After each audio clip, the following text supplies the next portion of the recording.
Greetings, fellow readers, and welcome to another discussion in Roll of Attention. I am XJ, and I am joined by my co-host today, Robert Gibson, alias Zendexor, and Nikita Zuev. Today we shall examine a very short story in an early issue of the legendary magazine Weird Tales, which began publication in 1923.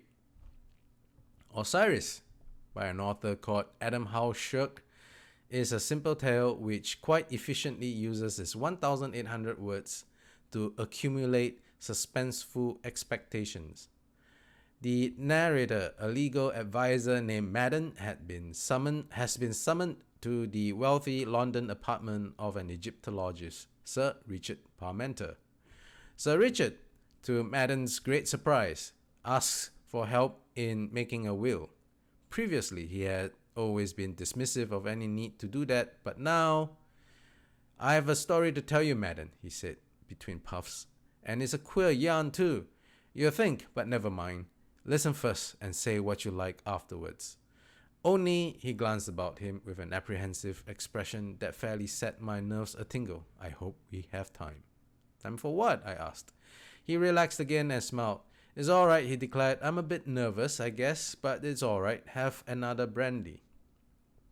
Sir Richard then describes what happened to him on his last expedition to Egypt. His aim had been to follow up the idea that the Egyptian bull-headed god Osiris, lord of the underworld, had once been a man. This theme of explaining ancient gods by supposing that they were originally human beings around whom legends grew is a recognized approach to mythology. It is called euhemerism, though that term is not mentioned in the story. If he was once a man, Osiris is likely to have a tomb, and Sir Richard succeeds in finding it. Unfortunately, he used the temptation to open Osiris's coffin, and the result is what any veteran of Weird Tales readers might have warned him would occur. One glance I had of a great bovine face, a living face, whose eyes looked into the depths of my soul, and I fled as though all the devils of Amenti were at my heels. After that experience is all downhill for Sir Richard. His health declines, he loses his appetite, and any sound makes him tremble.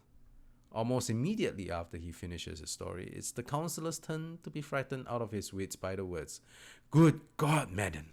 What was that sound? Oh, look behind you, Madden, look!" No self-respecting horror fan needs to be told more. All right, and with that, we will start our discussion on this little tale, and perhaps Rob, you can start us off. I suppose that the feelings of disappointment which some other colleagues have expressed in some other stories is now my turn to express some of them, but only to do with the very last paragraph, or the very last couple of paragraphs. Most of the story I thought remarkably skillful. The build-up is very well done. I suppose I'm looking for something a bit more subtle at the end, because there's so many questions raised by this kind of thing. For example, we talk about Osiris being a god. I suppose the euhemerist interpretation is decisively refuted in this tale, in that it turns out the god really is a god and not just a man. But then again, if he's a god, what's he doing lying in a coffin? Maybe one is not meant to ask these questions, but or maybe you could invent all sorts of interesting follow-ups. Like you could say maybe the euhemerist version is true and he was just a man, but because he got worshipped after death, the worship kind of tied down his spirit and made it grow into some sort of sinister god. I don't know. But a lot could be done on this theme. In fact, I'm starting to convince myself now that you could invent a whole genre of horror based on this idea. Anyway, there it is. I think that the ending is too simple and leaves too much unsaid. But of course, it is a very short story, so you've got to make allowances for that. And there should be short stories. It's a special art form. Anyway, who wants to pick up the ball now? Nikki. Sure. So I've, let's be teachers, right, this evening, in this case. I agree with Mr. Gibson's marks, exactly to the letter. Can you imagine, dear viewers? I think that the ending is comparatively lacking. The rest of the tale is fine, and we were slowly getting towards the end, towards the reveal. What is it going to be? It's a guy with a, bull on his face. Okay, cool. Maybe it's a bull mask even. Who knows, right? You could do anything, and you decided to be like, all right, there in the doorway stands the guy with a bull mask on. Oh no, what are we gonna do? And then I ran. Okay, you know, um, even by the standards of horror then, even by the fact that there was all these restrictions on some things that you couldn't say or you couldn't showcase. You can see that in the brilliant works of Robert E. Howard, Clara Carson Smith, H.P. Lovecraft, where they begin describing things that their editors just basically said, like, you can't explicitly say that this guy is eating human flesh, but you can describe it in such a way where you would get it if you read it close enough, right? And from that were born these beautiful passages, right, that we still discuss to this day, which are so evocative. But even without using those extremes, you could have still come up with something better than a dude in a door frame, right? And Robert has created a bunch of very interesting ideas, and I think we should discuss actual ways that maybe we could brainstorm the way we would suggest to this author, almost 100 years later. Actually, 100 years later, because it is 2023, and this was written in, I believe, April 2023, and we are on the 30th of April. Oh, I just realized when we recorded this. Who cares? But yes, so this literally a 100 years later. Let's try and recommend our dear Mr. Hull what he could have done better. But we can do that a little bit later. I do want to hear what actually has to say. I will add that for a story that's at 1,800 words, the mood and the atmosphere it's able to create is commendable, and I really like the juxtaposition where our protagonist is summoned by Sir Richard, and he's like, "Write me a will right now." It was very cool, right? I think that transition was very well done. Yeah. Anyway, sorry. Actually, what do you have to say about this story? So I thought this story was really mediocre. You coined a phrase on one of the stories that we discussed, one of the Conan stories we discussed that I quite despised, which is paycheck Conan. And Yeah. I'm going to borrow that term, which is splendid and brilliant, by the way, and use it to describe this particular story. It's a paycheck story. I think it was just meant to pad the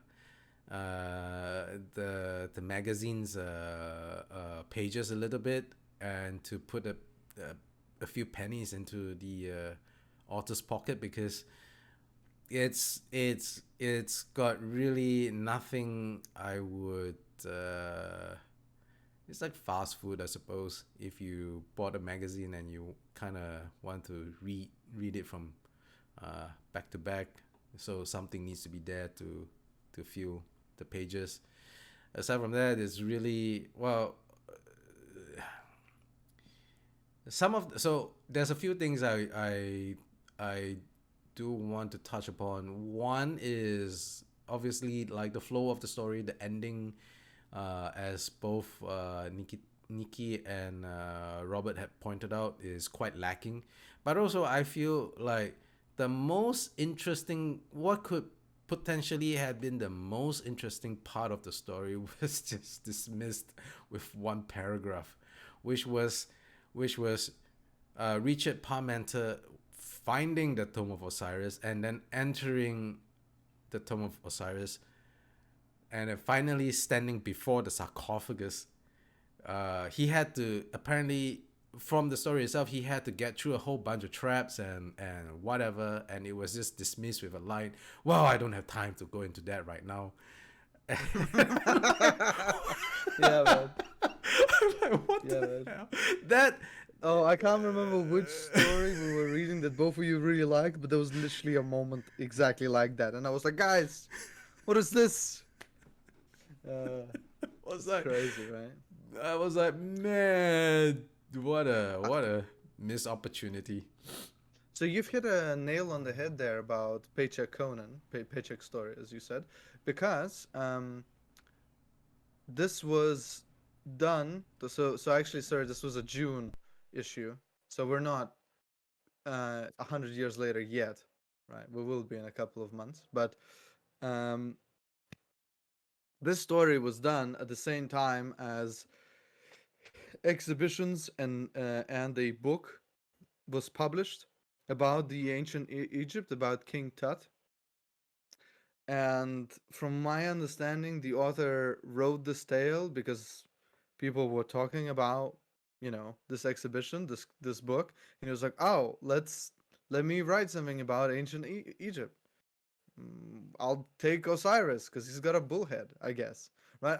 I'm just speculating, but if you look at the dates and when this was happening, it looks exactly like it. I'm quite sure your speculation is right, because right around that time, there was a lot of that like ancient Egypt horror thingamajiggy mummies and all that were very, very popular around that time.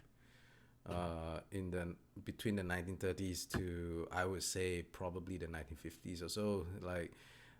There's like those monster movies of that era were very, very popular, and mummies were like a staple of that time. And I mean, I'll be honest, reading this story made me actually want to go watch The Mummy again. You know what? I am exactly in the same boat as you. The Mummy with Brendan Fraser, you mean, yes, right? yes. The first one. The second one and the third one, it's let's not talk about them. I mean, the second one is not that bad. 1931 Boris Karloff film. Ooh, Boris Karloff's man, that is an oldie but a goodie. Yeah. I would really recommend you watching that, actually, if you haven't. No, I haven't. Maybe I'll pick it up. Yeah. It's pretty easy to find in high definition because it's copyright. Yeah, but you see, Anyway, sorry, go on. you see, like, actually the story has a lot of I would say it has a lot of the same elements that a one of those mummy stories, Egyptian mummy stories would have. You have the adventurous expert that goes out to find all this stuff, who's probably who's teetering on like being the quack side, because even in this story, Sir Richard himself says that if people had more widely known about his musings on the Osiris, he would have been laughed out of the academy or something like that. And you get the same, right? You get this plucky adventurer convinced against anyone else, against the whole world's expectations, that no, this thing really existed, and then he sets out to find it, and then the adventures ensues, and of course he brings home either a curse or whatever from the Tomb of Osiris, or whatever, they penetrate the pyramid, they find the sarcophagus, and then they either bring home riches or they bring home a curse. most likely a curse. And so yeah, it has all of those elements already built in, which lends itself into like a very decent movie to chill out on. And yeah, just the story itself is totally mediocre. And again, I'm going to repeat myself. The missed opportunity is that one line that he sorry, Richard Parmenter dismissed. I'm like, oh, I know it's 1,800 words and you have you need to come to a conclusion quickly, but damn, man. Yeah. Well, For sure. back over to you guys. Yeah. So Robert, shall we help Mr. Hulk a little bit? What do you think? Yeah. How do we improve the tale? What is going to be our, first of all, the reveal at the end? What are we going to do with that? How Well, much are we allowing ourselves to change it? Is the question, I guess. well, we could maybe say that the hero might, instead of rushing screaming from the place, which is kind of the orthodox thing you do in this kind of story, he could perhaps stand his ground. Because after all, if something supernatural is after him, there's not much point in rushing off. You're doomed anyway. So he could perhaps say, "Oh, well, he could be petrified.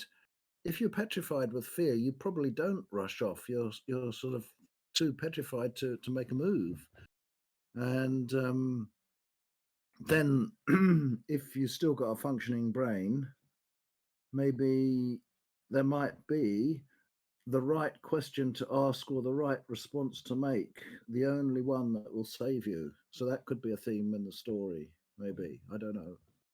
For sure. Okay. Let me take what you've given and let me craft it a little bit further. So let's say the ending of the tale now turns into the screams from Sir Richard. He points towards the creature. We see the bovine thing, and for a moment, our protagonist is terrified. He is looking at this creature, and it's coming over towards Richard, with whom it has this sort of unbroken eye contact, right?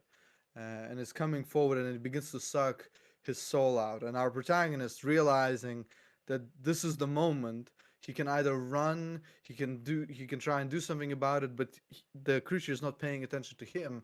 He grabs the poker from the fireplace, which we were told about, right? Where another log was added to it. And he begins striking the creature, trying to get it away from this individual, from Sir Richard. And as the thing turns towards him, he stabs it in the eye. So one of the eyes goes off, and now Sir Richard, he's got some life in him. He's trying to take a few breaths, but the Osiris, it gets upset with our protagonist, so it begins trying to kill him. But because he hasn't broken the curse of the tomb, he can just use the means of his hands in order to destroy him, right? So as our protagonist is being slowly suffocated, Sir Richard fires a shot and hits the creature through the heart, and it falls and disappears, and we're left with the protagonist sort of coming over to Richard, realizing that if that guy just took a little bit of rest and maybe just sort of like laid there for a bit, maybe he could have recovered his strength.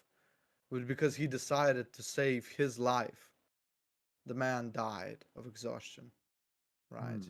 His soul left his body, and now the protagonist is terrified because he's not sure whether Osiris was killed by the shot or simply disappeared because it claimed the victim. Yes, I see that might work. There you go. But you end up That's the not way knowing anything, which is fair enough, because in that sort of situation, you wouldn't really know. There's no way to find out, is there? Yeah, I So, mean, and yeah, the second thing that would have to fix, which is XJ's point, which is like, what the hell was that all about? He could give at least a bit of a um, answer before just going like, I don't have time for this. yeah. Or do you Well, disagree? yeah. I just think maybe no, you mentioned XJ. Maybe that's the clue. One could, if one was confronted by something that seemed to be flouting all that one knew about how the universe is supposed to work, one could be saved because one could say, I've suddenly thought of my rationalist friend XJ, and I realized that he wouldn't believe any of this, so I'm not going to believe any of it either. And then suddenly the monster disappears through the sheer power of one's rationalist disbelief. I see. I've got to try that. Hmm. Every now when I'm faced with supernatural, I'll just think like that. Hmm. Yeah. There's a poem called The Unicorn, quite a moving poem about the unicorn striding around wondering if he exists or not. And a malicious ape starts whispering that he's just a legend, and the unicorn hears this and starts doubting himself and fades away. So there we are. Anyway, slightly I off. guess that's a metaphor for creativity and choosing your own way in life, I guess. Yeah, maybe. Hmm. So I think you could do a lot with the story if you took and made a sequel out of it. And bear with me, fellas, a lot of um, good ideas were reshaped and made into better things by better authors, right? There's a couple of films, in my opinion, that do um, they do things better than the source material. For example, I'm sorry to pick on Stephen King once again, but Stanley Kubrick's The Shining is way better than his Shining, right? So I think that if for some reason you were an executive and you were given this 1,800 words and you just had to come up with a project for this, I think you could really have something here. You could expand on it. Now, if we're not writing the sequel to the tale proper, aka the tale that I shouldn't say the tale proper. The tale conceived by me and Robert, by Robert and I, and we're just writing a sequel to this tale in particularly. I I struggle to think what would be interesting to focus on besides just going to Egypt. Do you think that there's something else that you could really do? Yeah, I think that maybe you could have another very worried person confiding to somebody, and that could be the framework of the story. But this time, the worried person is not so much worried about the consequences to himself of something bad that he did, as worried about the possibility that there may be bad consequences still around of ancient beliefs, because the ancient beliefs might have had creative power, and you could uh, instead of having it centered on Egypt, which is after all not the worst kind of evil civilization we know of, or you could have them centered around something more bloodthirsty like the Aztecs, for example, and say that all these beliefs in gods that demanded sacrifice may have eventually created a being that did demand sacrifice for real. Mm. I mean, Uh, you could actually spin a whole series of this if you want, and that is you could have the curse follow Madden. So now he's the recipient of the curse, and he's desperately trying to lift it, and in doing so discovers something more about Osiris, which might then take him all the way to other places. The other thing that was very popular back at the time was zombies, and and African curses, juju zombies and all that. He could totally find a connection there, and then realize that way back in the past, all of these were connected somehow. And I'm basically lifting the plot point from a manga series called Spriggan, because all of these ancient myths all were all artifacts of an ancient civilization far more advanced than humans, and those were their artifacts. And there are plenty of examples of series that work off this. I think we could safely put Lovecraft in the same category, even though he is more of an eldritch horror thing, but his eldritch horror spans the entire globe. And even to some extent, things like Assassin's Creed borrow from this idea where all the legends of the past were all connected somehow. You could totally. It's a very popular trope to connect all, all religions were warning us about this moment. Yeah, so you could actually you could spin this into a whole series if it is so desired. Although, and you could move on to werewolves, man, and all this other stuff as well. Like, so there is I suppose the one saving grace of this story is how open-ended it is, I suppose.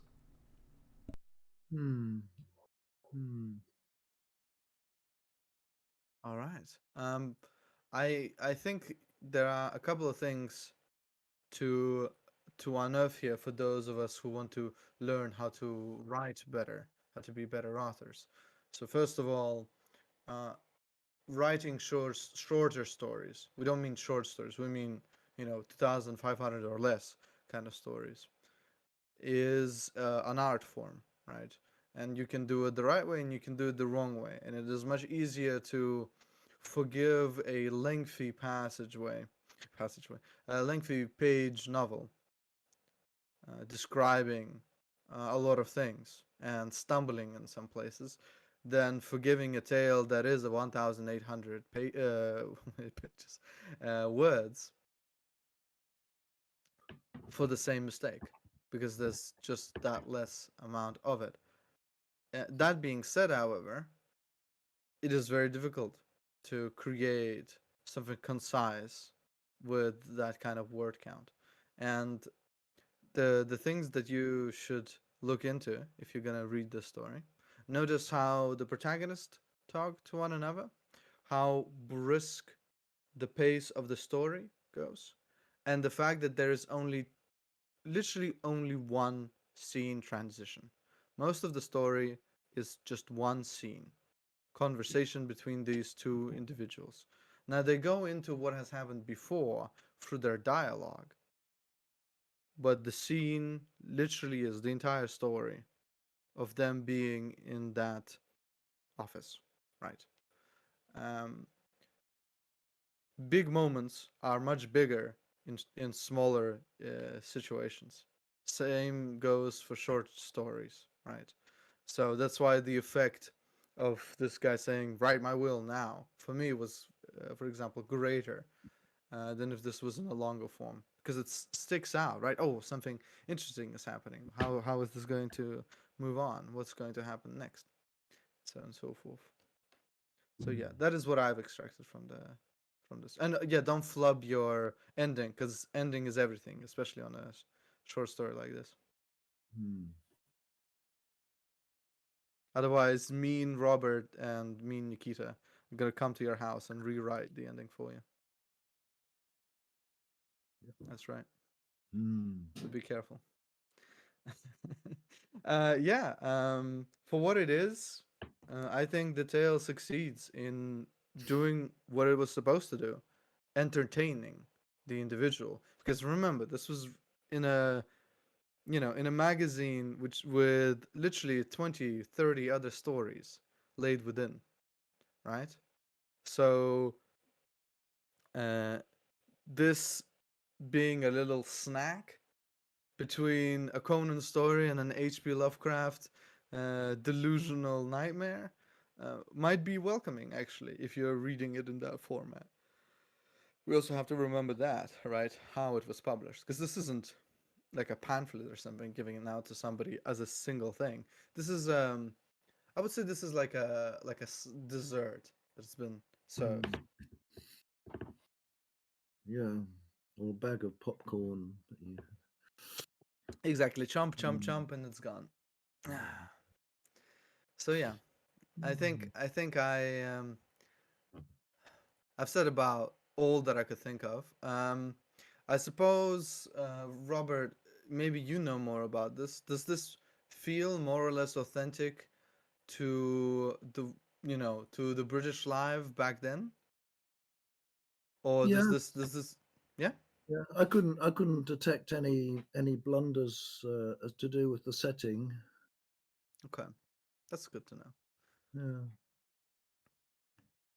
Yeah, I mean, he didn't say things like, excuse me while I turn the television off and things like that. Well, one moment, please. I need to park my spaceship. Okay, fair enough. Yeah, it's interesting because I think actually, if we would elevate the story and say that they are talking on a space station about this, imagine how different that kind of setting and that feeling would be if hundreds of years later now. So it's not like happening as we're making these discoveries. But if Sir Richard was a space pirate, basically, right? And he's like, all right, you have to write my will. You have to get everything here situated because I think I've unearthed something ungodly on Earth, right? Like, I Mm. think just the change of setting and juxtaposition of maybe even him being like, oh, I've thwarted the authorities, I illegally purchased a license to go and look back into this place because I was convinced that something was there and I was gonna make good money on it, and now I'm done. I think something is coming for me, you know. Well, you've raised a very uh, potentially profound point there, because one can imagine somebody going in for astronaut training for a motive which nobody else could possibly guess. Now, supposing he believes that he has been trapped by some sort of eldritch curse in some crumbling Arkham or Innsmouth type place. Excuse me. Oh, Yeah, supposing somebody is hag-ridden by an eldritch horror, and he thinks, now the way to get out of this is to change the tone of my environment completely. So I'm going to become an astronaut and work on the space station where everything is pristine, polished, shiny, modern. There's no crumbling of any sort. No, yes. nothing to get me here. And the question is, would that be true? Would something like the demon in casting the runes find it too much of a challenge to work on a space station? And that is a very good question. Not sure of the answer.